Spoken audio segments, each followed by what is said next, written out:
Vamos lá, questão número 6, 7 agora, né? Fizemos a 6, a questão 7, uma questão que trata vocabulário de novo. Pode observar, né? A 6 Gran-Rio tem essa afinidade pela semântica, já notou?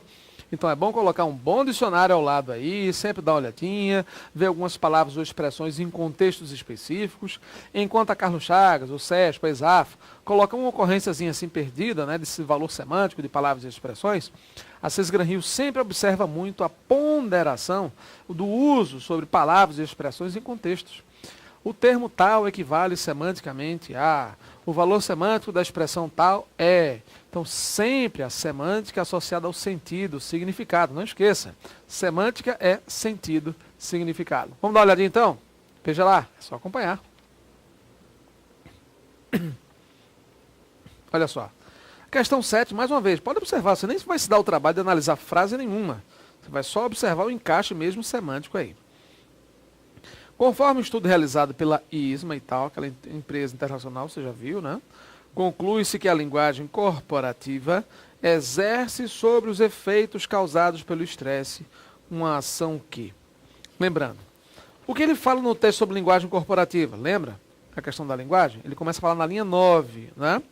Mas de aprender o que se chama linguagem corporativa. O beabá, ele diz, ó, mistura de palavras claras, ditas no momento e para a pessoa certa, somada a uma dose de carisma. Pronto, ele já começou a definir nas linhas, né, 9 e 10. Quando ele coloca aí, ele fala em linguagem corporativa, ele começa a apresentar esse conceito básico aqui do que seria uma linguagem corporativa. Diz que ela exerce sobre os efeitos causados pelo estresse um tipo de ação e tal, aquela coisa toda. Pessoal, se essa linguagem fala sobre coisa boa, mistura de palavras claras e tal, né, momento certo, a pessoa certa, carisma, você acha que ela é neutralizadora? Ela neutraliza alguma coisa? Mais ou menos, né? Só que o autor não dá essa concepção. O que ele diz assim, o que essa linguagem corporativa exerce sobre os efeitos causados pelo estresse? E aí, neutraliza o estresse? Não, não chega a neutralizar. O que ele coloca aí, realmente, gente, é a letra B de bola. Minimizar, diminuir. É um atenuante.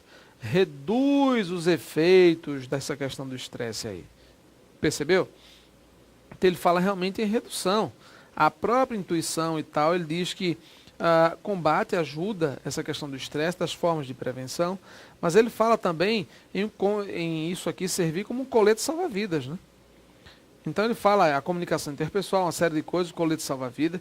Ele começa a colocar que esses aspectos aí estão colocando, né, na linha 33, ele diz assim, ó, pode observar. Conclui-se então que o gerenciamento do estresse passa pelo desenvolvimento pessoal, além de programas efetivos de qualidade de vida no trabalho. Percebeu? Então está colocando que afeta a saúde do trabalhador, o bolso e tudo mais. Então esses elementos têm um efeito atenuante, tem uma ação minimizadora. Preventiva, mas ele não fala em prevenção, Marcelo, ele coloca essa questão da prevenção aí, nas linhas 21 e 22, ele diz que estuda o estresse e as formas de prevenção, mas não diz que a linguagem corporativa está associada a esses efeitos do estresse ou da prevenção. Ele não realiza esse vínculo aí em relação a esses elementos, tá? Preventiva, não. Reforçadora, não. Dissipadora, tá bem tranquilo, né? Nessas outras aqui você não vê a linguagem corporativa. Pelo texto que ele utilizou, com alguma dessas características aqui de maneira bastante forte, bastante, vamos dizer assim, tranquilo, né? Bem presente. Questão 7, resposta certa, letra B de bola, fácil, fácil. Vamos lá. Questão de número 8, olha só. Na questão 8 ele coloca aí. Considere as afirmativas abaixo referentes às ideias apresentadas no penúltimo parágrafo do texto. Penúltimo.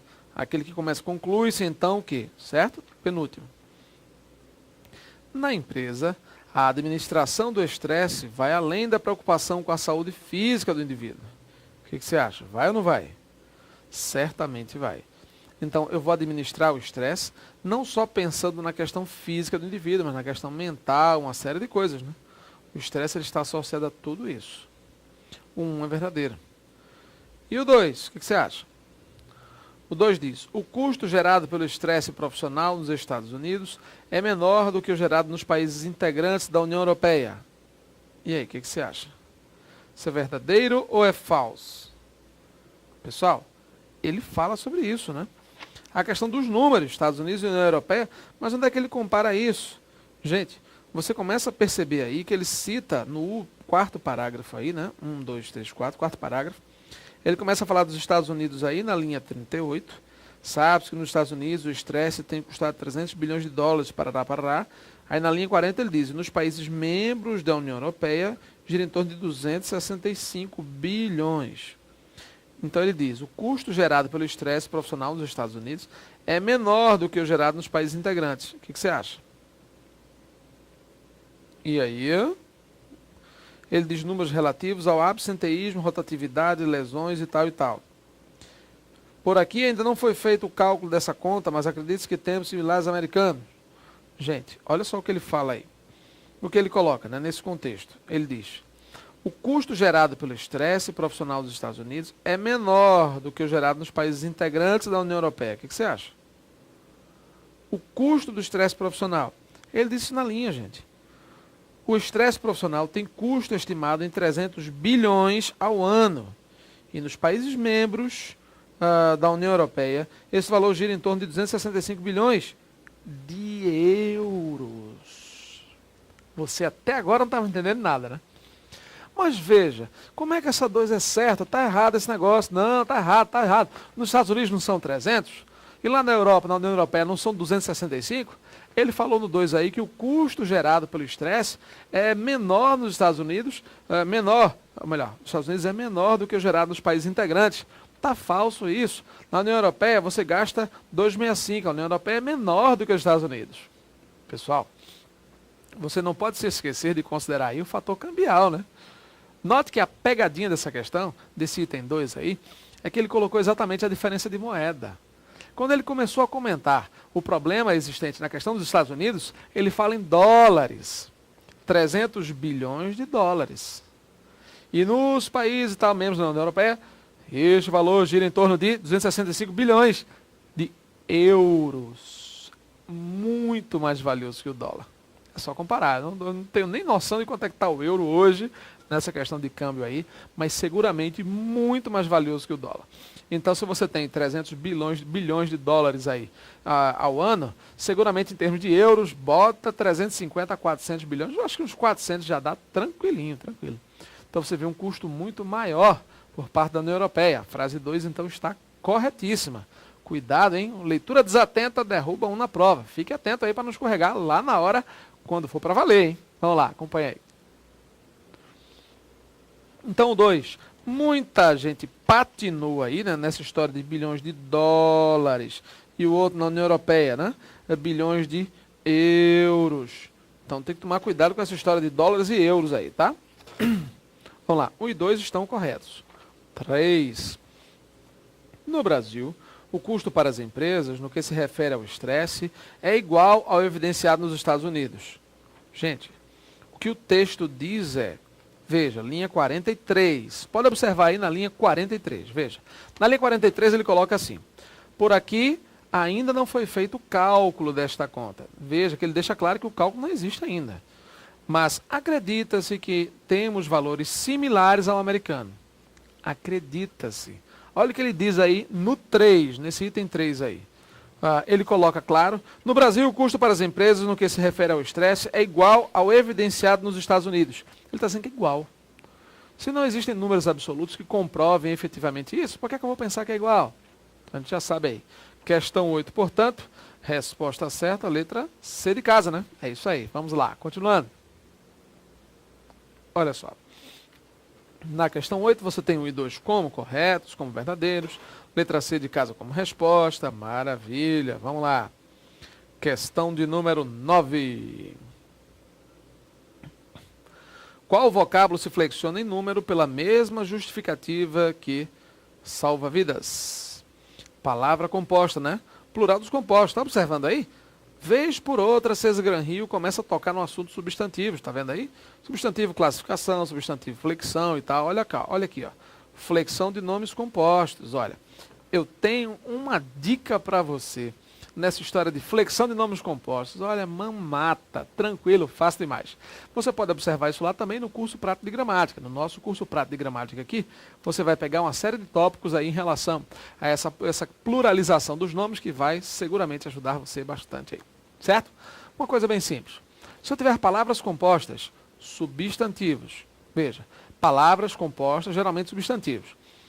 Entenda que existe um grupo de flexão aí bem interessante que a gente pode classificar como SAN. Como assim SAN? S-A-N, de nariz. SAN. O que é SAN? Substantivo, adjetivo e numeral. Bora comigo. SAN é o quê? Substantivo, adjetivo e numeral. Você, substantivo, adjetivo e numeral. Pois é, a palavra SAN, substantivo, adjetivo e numeral. Todas elas variam.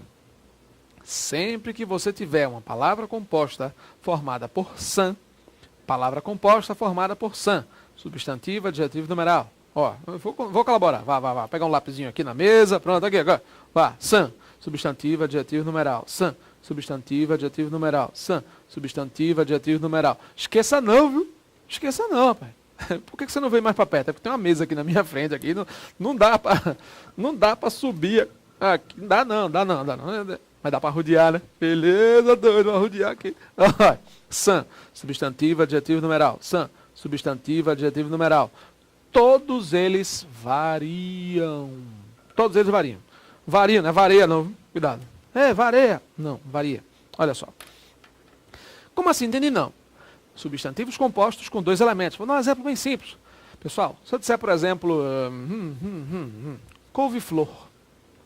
Couve é substantivo. Flor também é substantivo.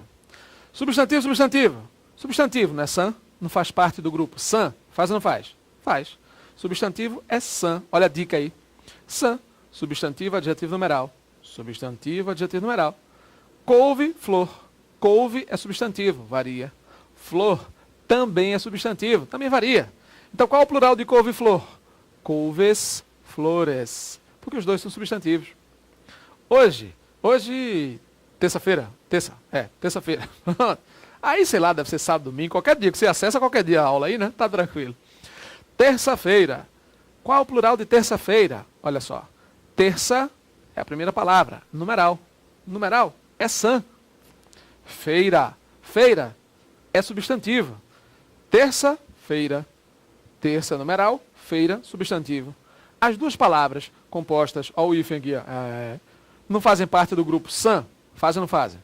Se ambas aí, né? Fazem parte desse grupo, SAN, ambas variam. Terças-feiras. Percebeu? Então eu digo muitas terça-feiras, cuidado para não errar esse negócio, rapaz. Plural dos compostos. SAN, substantivo, adjetivo, numeral. SAN, substantivo, adjetivo, numeral. SAN, substantivo, adjetivo, numeral. Todos eles variam. Palavras compostas com dois elementos. Vou dar mais um exemplo. Gentil homem. Gentil homem, vamos lá, você. Gentil é o quê? Vá, sua vez. Gentil. Bora. Gentil é o quê? Adjetivo. Gentil é adjetivo. Homem. Gentil homem. Homem é o quê? Substantivo. Adjetivo é SAN? É. Varia? Varia.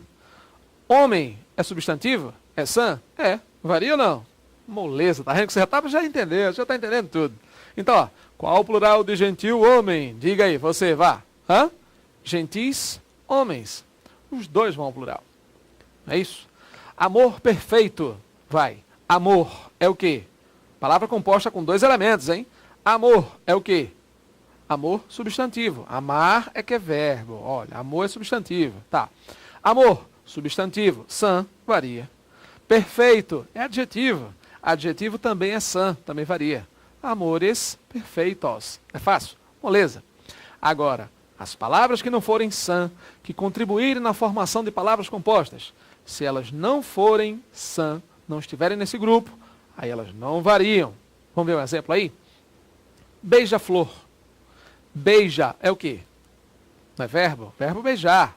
Verbo beija, flor. Pessoal, flor é o quê? Substantivo. Beija, verbo. Flor, substantivo. Verbo não é SAN, então não varia. Flor é substantivo, varia. Qual o plural de beija-flor? Beija-flores. Não é fácil? Fácil demais. Beija-flores. Aí você tem uma série de outras palavras, claro que nesse contexto funcionam com a mesma lógica de plural. Se ligue nisso. Pisa mansinho. Pisa, verbo pisar, verbo não varia. Mansinho, advérbio, modo da maneira. Ó, verbo, advérbio. Nenhum dos dois faz parte aí do grupo san, então os dois não variam. Nenhum dos dois variam aí, claro. Nesse contexto aí, se os dois não variam, qual o plural de pisa mansinho? Plural, bota só um artigo na frente. Os pisa mansinho. O pisa mansinho, os pisa mansinho. Na próxima aula a gente resolve essa questão aí. Vamos lá. Um abraço.